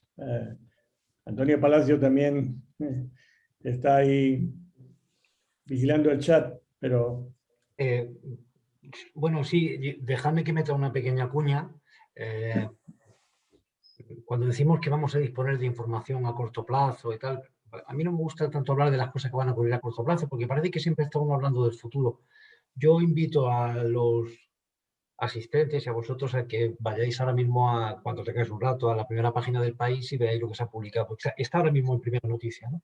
El buscador de renta de los españoles calle a calle, cómo se ven las diferencias dentro de una misma ciudad de renta, cómo se ve perfectamente, no sé, seguro que identificamos en las ciudades. Estos datos de renta que salen de información que combina, como muy bien ha dicho Joan Lerma, la agencia tributaria tiene mucha información. Estos datos combinan, aquí se combina información de la agencia tributaria y del INE, y es una realidad. Quiero decir que ahora mismo estamos ofreciendo información de un nivel de detalle sobre las ciudades, sobre los pueblos, que era ciencia ficción hace 5 años. Y lo estamos dando ahora mismo, y lo estamos viendo. Es decir, que lo que viene, al menos en el ámbito que a mí me toca, ¿no?, que es el de ofrecer información, lo que viene, yo creo que lo que estamos haciendo, lo que se está ofreciendo ya es mucho, y lo que viene es mucho más, ¿no? Entonces yo sí que creo que debemos ser optimistas respecto del futuro, al menos de la información pública, ¿no?, que los poderes públicos ponen para la sociedad, ¿no?, que es tan necesario para tomar decisiones. Y muchas gracias por invitarme.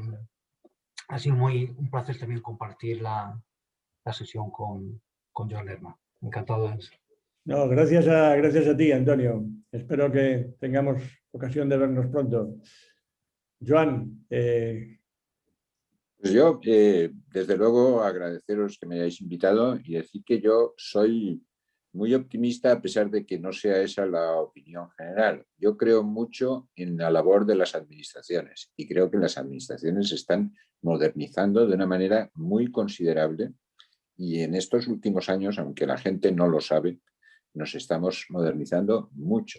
Y ahora que has mencionado al principio que estoy en la Comisión de Justicia también, tengo que decir que se discuten mucho las decisiones, pero la Administración de Justicia está prosperando y modernizándose de una manera singular, y dentro de muy poco tiempo se dará cuenta la gente. Por tanto, yo creo que Además, esta época ha sido muy propicia para el reforzamiento de las administraciones y yo creo que de eso nos tenemos que aprovechar. Hay que aprovechar para que las administraciones se refuercen y constituyan el impulso decisivo para nuestra sociedad y para su modernización.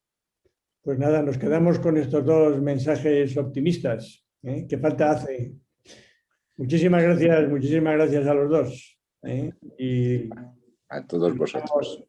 Muchas gracias. Terminada la sesión, el año que viene anunciaremos, o para el año que viene anunciaremos un nuevo ciclo cuando lo hayamos trabajado con Elisa, que no sé si está todavía por ahí, de la Casa Encendida. Muy bien, pues nada, muchísimas gracias a todos y a los que nos han estado siguiendo. Que como decías tú, Elisa, al principio, pues efectivamente serán muchos más en los próximos días, porque queda grabado y queda colgado en el canal de YouTube de la Casa Encendida. Y la experiencia que tenéis es que aumenta el número de visitas en fechas posteriores a la de la celebración, ¿no? Porque claro, esa es una de las ventajas también de las sesiones virtuales, ¿no?